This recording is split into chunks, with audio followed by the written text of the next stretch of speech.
এলজির washing machine কীভাবে পরিষ্কার করবেন সেটা আপনাদের একটু দেখাই আজকে। তো ফার্স্টে এটার একটা পার্ট ছিল, এটাও খোলা যায়। এটা খুলে তারপর হচ্ছে দাঁড়ান আমি খুলে দেখাই। এটা অলমোস্ট আমি পরিষ্কার করে ফেলেছি। এই যে এটা আরও ভালো করে পরিষ্কার করা যাবে ব্রাশ দিয়ে ঘষে ঘষে। তো আমি মানে মোটামুটি একটা পরিষ্কার করে নিয়েছি। অ্যান্ড এটার যে পার্টটা আমি আপনাদেরকে একটু দেখাই। তো এটার যে পার্টটা ছিল এটা এই যে খুলে নিয়েছি। এটা ভালো করে ব্রাশ দিয়ে মানে এটা অনেক ময়লা ছিল, মোটামুটি ময়লা ছিল আমাদের ওয়াশিং মেশিনে। এটা ভালো করে এই যে ব্রাশ দিয়ে ধরে ধরে ধুয়ে নিতে হবে। এটার উপরের একটা অংশ ছিল মানে এরকম, যাদের হচ্ছে এলজির এই যে এরকম ওয়াশিং মেশিন তাদেরটা দেখবেন এই যে এরকম একটা ইয়া থাকে। এটা খোলার পর একটা নাট ছিল, ওইটা নাট এই যে এটা দিয়ে খুলে তারপর ওটা হচ্ছে ওয়াশ হচ্ছে। এরপর আমরা আজকে আরও ভালোভাবে ওয়াশিং মেশিনটা পরিষ্কার করব। তো দেখতেই পাচ্ছেন এখানে আরও অনেক ময়লা আছে, তো সেগুলো একটু পর পরিষ্কার করব। তবে এটা আগে ফার্স্টেই আপনারা পরিষ্কার করে নেবেন। তারপর আমাদের এই যে পাউডার দেওয়ার জায়গাটা কিছুটা ময়লা হয়েছে, এটাও পরিষ্কার করব। তো দেখতে থাকেন কীভাবে পরিষ্কার করি। আপনাদের যদি মনে হয় যে আপনাদেরও মানে শেখা উচিত তাহলে দেখে নিতে পারেন আমার ভিডিও থেকে। সুন্দর করে ধুয়ে নিয়েছি ব্রাশ দিয়ে, এখন এটা রেখে দিব। এটার কাজ শেষ, এটা ধোয়া শেষ বলতে গেলে। তো এই ময়লাগুলো পরিষ্কার করার জন্য বা ওয়াশিং মেশিন পরিষ্কার করার জন্য আমি একটা মেডিসিন অনলাইন থেকে অর্ডার করি, যেটা ধারা হচ্ছে যে আমি এই ময়লাগুলো পরিষ্কার করব। তো মেডিসিনগুলো হচ্ছে এটা দুইটা ছিল, তো একটা দিয়ে আজকে পরিষ্কার করব। এবং এই মেডিসিনগুলোর সাথে হচ্ছে একটা রুমালও ছিল, মানে পুরো একটা কম্বো ছিল। তো এটা এখন খানিকটা ঢেলে পরিষ্কার করব সেই ময়লাগুলো। তো এটা আমি তো খুলে নিয়েছি, এখন এটা হচ্ছে ওয়াশিং মেশিনের ভিতরে ঢেলে দিব।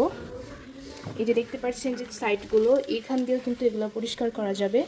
তো আমি মানে মোটামুটি একটু ঢেলে নিচ্ছি চারদিকটা ছড়িয়ে, যেন ময়লাগুলো সহজে উঠাতে পারি।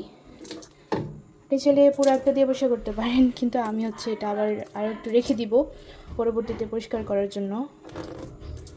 এই তো হয়ে গেছে, আর দিব না, খানিকটা দিক দিয়ে দিব, যেহেতু ওই দিক দিয়েও অনেক ময়লা থাকে দেখতেই পাচ্ছেন। এই যে এখন এগুলো হচ্ছে ডলে ডলে উঠাবো। এই মেডিসিনটা দিয়ে কিন্তু এটার উপরে পরিষ্কার করা যায়, তো সেটা আপনাদের একটু পরে দেখাচ্ছি। তো এখন একটা ব্রাশ নিব, ব্রাশ নিয়ে দেখেন ভালো করে হচ্ছে জায়গাগুলো এই যে চারদিক দিয়ে যে ময়লাগুলো আছে এগুলো এখন সুন্দর করে এই যে উঠায় নিব। দেখেন ময়লাগুলো কিন্তু ভেসে উঠছে, সবচেয়ে বেশি ময়লা এলো এখানে। এই যে দেখেন এই ময়লাগুলো সুন্দর উঠে যাচ্ছে। তো আমি হচ্ছে সুন্দর করে ব্রাশ দিয়ে ঘষে ঘষে এই ময়লাগুলো, এই দেখেন কী পরিমাণে ময়লা। এই ওয়াশিং মেশিনটা যদি একবার নিজে আপনি পরিষ্কার করা শিখে যান তাহলে আর এই যে সার্ভিসিং বলে, যে ওয়াশিং মেশিন সার্ভিসিং যারা করে তাদের আর দরকার পড়বে না। আপনি নিজে ঘরে বসেই হচ্ছে যে সুন্দর করে নিজের ওয়াশিং মেশিনটা মানে ভালো করে নিজের হাতে আপনি পরিষ্কার করতে পারবেন। আসলে পরিষ্কার করাটাই তো হচ্ছে এক ধরনের সার্ভিসিং। তো সেটা যদি আপনি নিজে নিজে করেন তাহলে এটা আরও ভালো। সো আপনাদেরকে এটা পরিষ্কার করার পর আমি দেখাচ্ছি। এই দেখেন আমি সুন্দর করে ব্রাশ দিয়ে ঘষে ঘষে পরিষ্কার করে এখন পরিষ্কার পানি দিয়ে নিচ্ছি। এটা অনেক সুন্দর কিন্তু পরিষ্কার হয়ে গিয়েছে। এই যে দেখছেন ময়লা পানিগুলো ভেসে উঠছে। এখন আমি যেটা করব, ওই যে জিনিসগুলো খুলেছি পার্ট বাই পার্ট সেটা এখন লাগিয়ে নিব। আমি ভিতরের হচ্ছে পার্টটা লাগাই নিছি। এখন এই যে স্ক্রুপটা ছিল ওটা সুন্দর করে টাইট করে লাগাই নিব। এখন এটা অবশ্যই আপনারা হচ্ছে টাইট করে লাগাবেন, মানে যেমনটা ছিল যেমনটা টাইট ছিল সেরকমটাই হচ্ছে টাইট করে লাগিয়ে নেবেন। টাইট করে লাগিয়ে নিয়েছি। এখন এটার যে এই অংশটা ছিল এটা এখন হচ্ছে লাগাই নিব। যে এই দিকটা ছিল, আমি যে মেডিসিনটা অনলাইন থেকে কিনেছি সেটা এই যে একটা টিস্যুর মধ্যে ভরিয়ে তারপর হচ্ছে এইখান দিয়ে যে সাদা দাগগুলো আছে এগুলো এই যে পরিষ্কার করে নিচ্ছি। দেখতে পাচ্ছেন এই মেডিসিনটা আসলে সত্যি অনেক ভালো, মানে যেখানেই ডলা দিচ্ছি সাদা দাগগুলো উঠে যাচ্ছে, মানে এত পরিমাণে ভালো। এই যে দেখছেন তার প্রমাণ। এখানে অনেক সাদা দাগই ছিল ওয়াশিং মেশিনে, অনেকদিন ধরেই পরিষ্কার করা হয়নি, সেই ক্ষেত্রে আজকে ভাবলাম আপনাদের সাথে ভিডিওটা শেয়ার করি। উপরের পাটটাও অনেকটা পরিষ্কার করে নিয়েছি, মাঝখানে ভিডিওটা নিতে পারিনি।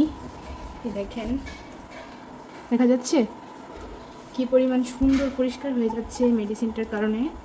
অনেক ময়লা ছিল সেগুলো উঠে যাচ্ছে এই যে এই মেডিসিনটার কারণে।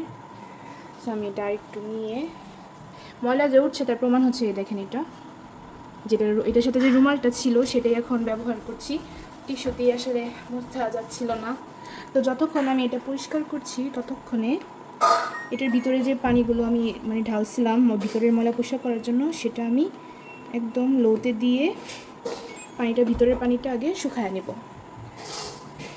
এই ভিতরের পানিটা একাই হচ্ছে এই যে স্পিন দেওয়াতে একাই মানে পানিগুলো চলে যাবে। তো দেখতেই পাচ্ছেন ভিতরে কিন্তু পানিগুলো শুকাচ্ছে, আর এইদিকে আমার অলমোস্ট পরিষ্কার করা শেষ।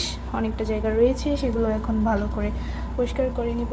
আমার ওয়াশিং মেশিনটা দেখেন একদম চকচকা হয়ে গিয়েছে। এখন এটার ভিতরে শুকাতে দিয়েছিলাম, সে পানিগুলো শুকায় গেছে। এখন আমি এই মেডিসিনটা আবার দিব। মেডিসিনটা প্রথমে আমি যেখানে ডিটারজেন্ট দেয় সেখানে একটু ভালো মতো দিয়ে নিব, যে দিয়ে তারপর আবার চারপাশ দিয়ে ভালো করে ছড়ায় দেব। বেশি দিব না, একটু করে দিব। এখন আমার হচ্ছে কোনো কাজ না, আমার যতটুকু কাজ করার আমি ভিতরে করে নিয়েছি। যে কাজটা হবে সেটা হচ্ছে মেশিন নিজেই করবে। সো এই যে দিয়ে নিলাম মেডিসিনটা। এখন যেটা করব, ওয়াশিং মেশিন যেহেতু নিজের কাজটা করবে, সেটার জন্য এখন এই যে টুপ ক্লিনে দিয়ে দিব, সেটা নিজে থেকেই পরিষ্কার হয়ে যাবে। এই যে টুপ ক্লিনটা হতে ঠিক এত সময় লাগবে, এটা নিজে হয়ে একাই অফ হয়ে যাবে, কিচ্ছু করতে হবে না। সো এটা আমি এখন স্টার্ট দিয়ে দিলাম।